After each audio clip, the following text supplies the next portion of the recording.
Assalamualaikum warahmatullahi wabarakatuh. Sampurasun, kembali lagi di main-main misteri, main-main tapi nyata di ngobas, ngobrol bareng spiritual. Sekarang Raden punya cerita kisah nyata di sekitar rumah Raden. Ya lumayan menakutkan juga, kesel juga, amarah juga. Mungkin sobat misteri penasaran apa yang akan diceritakan oleh Raden, kisah nyata Raden di sekitar rumah Raden. Pertama, Raden akan menceritakan kisah nyata yang dialami sekitaran rumah Raden dan keluarga Raden, yaitu kakak saya yang jadi korban kesurupan. Kisahnya begini sobat misteri. Dulu kala pas malam, tepatnya hari Jumat, malam Jumat maksud Raden tuh, tepatnya malam Jumat jam 12 malam ya. Di belakang Raden ada suara berisik, gemuruh, seperti ada barang jatuh, ada ayam yang gak mau diem ya, karena di belakang Raden banyak ayam ya. Di belakang rumah Raden banyak ayam, banyak peliharaan saudara Raden. Di situ pas tepatnya jam 12 malam terdengarlah jeritan saudara dari Raden. Menjerit ya.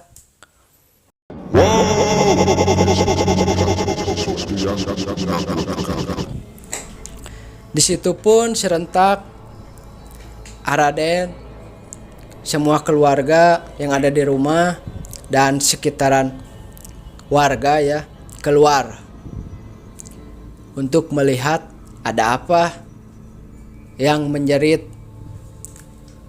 Nah, dari situ pun melihatlah sosok ular besar sebesar paha manusia, sobat misteri. Disitulah warga pun kaget, warga pun takut. Akhirnya warga inisiatif bersama keluarga saya untuk menangkap sosok ular yang sebesar paha manusia itu. Setelah ditangkap dengan 5 orang warga ya, sobat misteri, tidak berpikiran untuk ibaratnya wah pas tengah malam, malam Jumat, tidak ada berpikiran itu hari mistis ya. Dia anggap biasa saja, karena takutnya meresahkan ada ular sebesar paha manusia memakan peliharaan warga seperti ayam, bebek, banyaklah peliharaan warga. Serentaklah tuh warga, sobat misteri, untuk menangkap ular besar tersebut. Ya ularnya seperti ular sanca juga lah, cuman dia besar seperti paha manusia.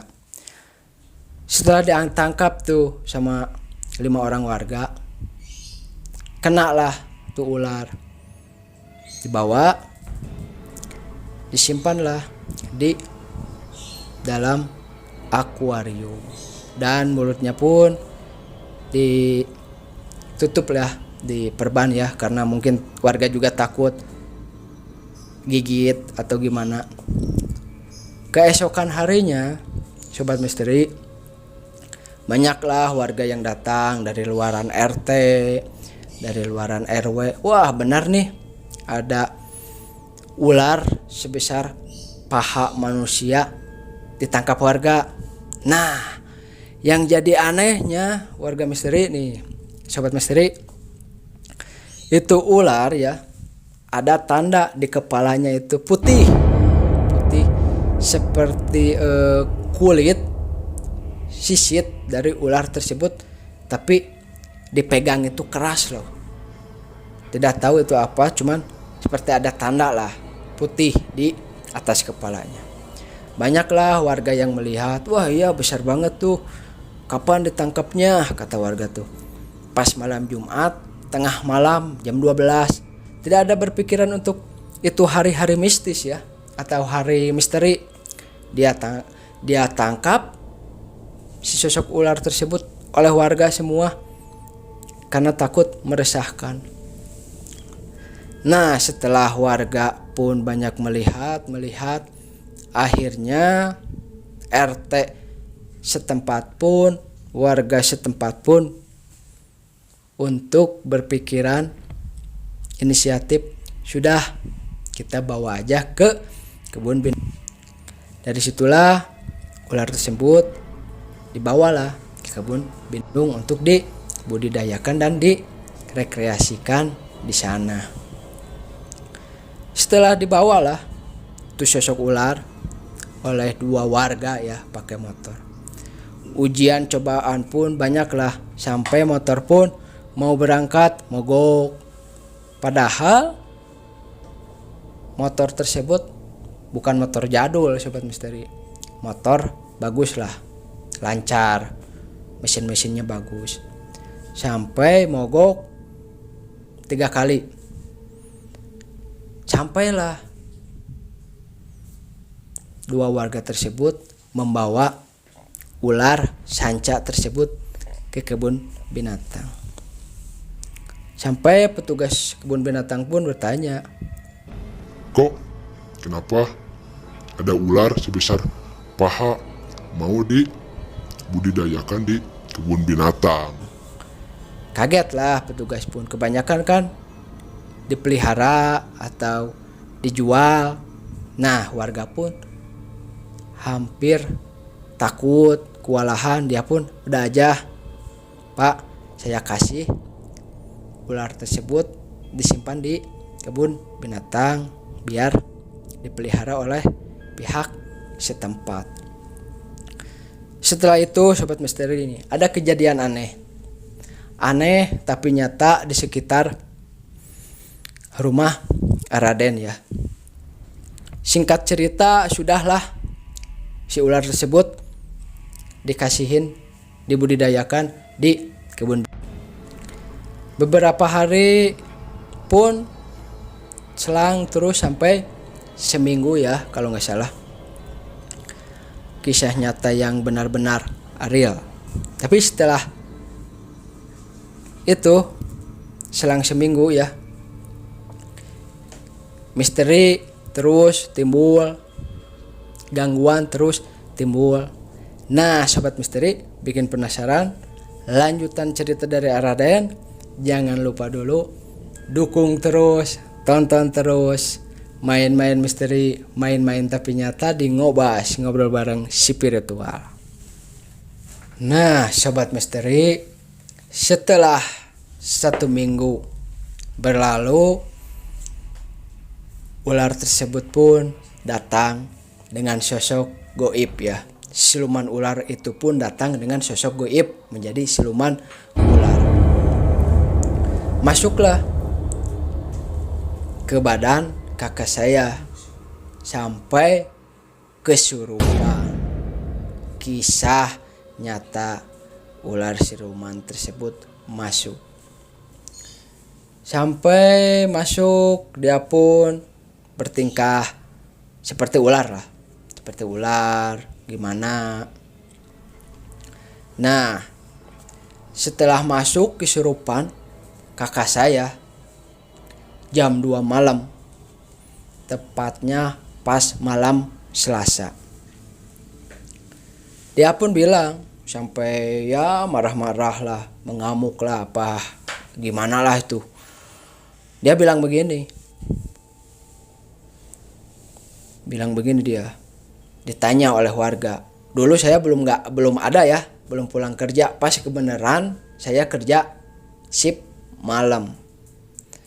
Kebetulan saya kerja shift malam, kesurupan lah tuh kakak saya.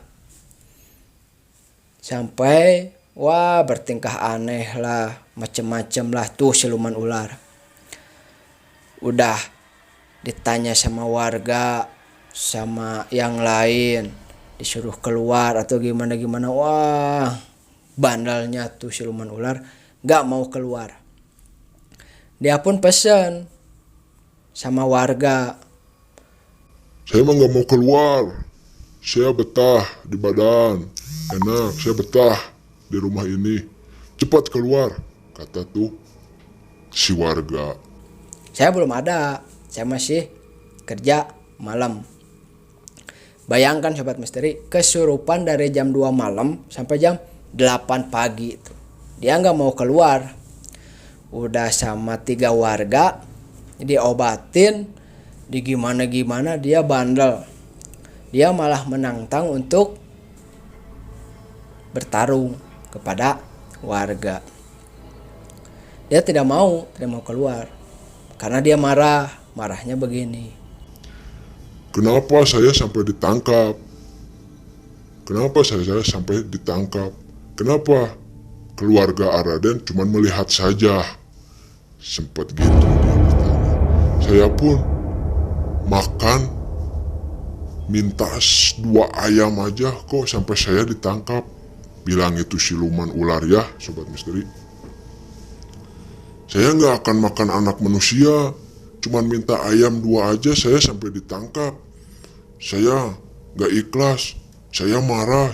Lihat aja nanti semua warga ada petaka, kata tuh si ular tersebut. Warga pun terbawa emosi, sampai kakak saya pun kena fisik lah, diobatin yang aneh-aneh. Kasihan, dia nggak mau keluar. Dia pun bilang, saya cuma makan 2 ayam, belum aja 2 baru 1. Saya pun nggak akan makan anak manusia, kok kenapa saya harus ditangkap? Dia nyalahin kepada warga semua yang menangkap tuh si ular siluman. Dia pun nunjuk ke keluarga Araden yang ada di sekitaran rumah Araden ya. Kenapa keluarga Araden cuman ngeliatin doang? Begitu kata si siluman ular tersebut. Sampai pun dia pun wah marah, kesana kesini, menjulurkan lah, mau gigit lah. Tidak ada yang bisa keluarin tuh siluman ular yang masuk ke badan kakak saya. Singkat cerita, dari jam 2 malam sampai jam 8 pagi sobat misteri, itu siluman ular bandelnya minta ampun. Datanglah Araden pulang kerja. Istri Araden pun sempat nelpon, cepet pulang, si kakak kesurupan. Saya pun cuman senyum, wah masa sih kesurupan, mungkin bercanda. Masa kesurupan? Wah mungkin udah beres. Hati Araden bertanya sobat misteri. Pulanglah Araden pun ke rumah. Cepet, si kakak tuh kesurupan, gak ada yang bisa ngeluarin, bandel katanya. Karena si ular siluman itu marah gara-gara dulunya pernah ada anaknya yang ketangkap sama warga, yang satu pun dijual, yang satunya lagi dijual juga. Dijual cuman nggak tahu dibunuh atau gimana, itu nggak tahu lah ya. Nah pas ketiga kalinya itu ular bapaknya yang ketangkep, yang sebesar paha itu tuh bapaknya siluman ular itu. Sempat masuk terus bertingkah tuh siluman ular ya. Datanglah Araden untuk coba untuk interaksi, coba untuk keluarin, coba untuk menolong kakak saya lah. Mungkin ya namanya juga kesurupan dari jam 2 malam sobat misteri sampai jam 8 pagi. Coba bayangkan bagaimana tuh fisik dan mental kakak saya yang kemasukan siluman ular tersebut. Datanglah Araden. Raden pun cuma tersenyum. Raden bertanya pada sosok yang memasuki kakak saya. Assalamualaikum, Sampurasun. Sama siapa ini? Dia malah menantang. Menjulurkan ular. Lidahnya kan tahulah tuh ular. Menantang ke Raden. Raden pun tersenyum. Kenapa? Kamu mau nantang? Boleh, kata Raden. Dengan siapa ini? Saya, siluman ular yang menempati di bawah dekat sungai yang ada guha, dia bilang itu. Tanya lagi Raden, kenapa kamu masuk ke kakak saya? Saya betah, badannya enak, rumahnya enak, saya betah di sini. Bukannya betah, kasihan fisik kakak saya, bilang Raden. Enggak mau keluar. Beneran gak mau keluar. Dia nantang, ingin bertarung. Wah, menjulurkan lidahnya lah seperti ular gimana. Raden pun berdoa sama Yang Maha Kuasa ya Sobat Misteri. Berdoa sama Yang Maha Kuasa. Raden pun membawa dupa ya. Membawa dupa untuk dinyalakan. Biar wangi lah. Raden pun coba untuk panggil pendamping Raden. Coba Raden panggil pendamping Raden, berdoa sama Yang Maha Kuasa, datanglah. Karena bantuan dari pendamping Raden sama Maha Kuasa yang di atas. Dia pun serentak. Kamu gak takut sama saya? Kata Raden. Gak takut, benar. Sok, siapa ini? Kata saya. Ada pendamping Raden. Dia bilang, panas, ya ampun, saya mau keluar. Kata si siluman ular tuh. Sempat bercanda tuh siluman ular. Ya, saya keluar. Nah, setelah dia keluar, gak lama 5 menit masuk lagi tuh ular. Keserupan lagi tuh kakak saya. Saya pun kesel, sempat emosi juga lah. Setelah itu Raden pun serentak untuk benar-benar dihancurin ya tempatnya yang ada di bawah Raden ya. Rumah bawah Raden seperti jurang. Nah, jurang tersebut menyeberangi sawah, ada sungai lah. Sungai tersebut di pinggirnya ada guha dan ada batu besar. Nah, disitulah siluman ular tempatnya. Raden pun sempat tawar-menawar untuk mengeluarkan tuh siluman ular. Karena dia bandalnya, Raden pun coba untuk berdoa sama Yang Maha Kuasa, sama kelebihan Raden, pendamping Raden, dihancurin lah tuh tempatnya. Yang ada guha batu besar itu pinggir sungai. Saya hancurin sama si ratu ularnya, pendamping tuh si ular siluman itu saya bawa. Yang kesurupan masuk ke badan kakak saya itu cowoknya Sobat Misteri. Ceweknya itu ada di bawah. Jadi dekat guha yang ada di tengahnya batu besar. Itu ratunya, lebih besar seperti ban motor lah kalau nggak salah. Ya udah, sama pendamping Raden pun dihancurin lah tuh si sosok gaib yang menempati guha Babaling Sai itu. Kalau nggak salah namanya guha Babaling Sai. Ini kisah nyata, cerita dari Raden, real, tidak ada rekayasa, beneran real. Kejadian yang ada di tempat Raden. Setelah itu pun pendamping Raden sama Raden sempat untuk kesal, dihancurin lah tuh tempatnya secara goib. Hancurlah tuh tempatnya. Dibawalah tuh si ratu ular itu oleh pendamping Raden. Nah, ini si cowoknya yang masuk ke dalam badan kakak saya menangis. Ya, kamu tega ngancurin tempat saya, kamu tega bawa istri saya, mau dikemanain? Kata saya bilang, mau dibawa ke laut, kata saya. Dia pun menangis. Ya ampun, jangan dibawa istri saya, kamu tega, tempat saya udah dihancurin. Itu kata siluman ular itu, cowoknya ya. Sempatlah dia pun takut, dia pun mengalah untuk ya udah saya keluar, tapi kamu kembaliin lagi istri saya dan perbaiki tempat saya yang ada di Guha Babalingsai. Tepatnya Sobat Misteri kalau nggak salah di rumah Araden ada jurang ya, kalau nggak salah kedalaman 100 meter lah. Terus melewati sawah adalah sungai itu.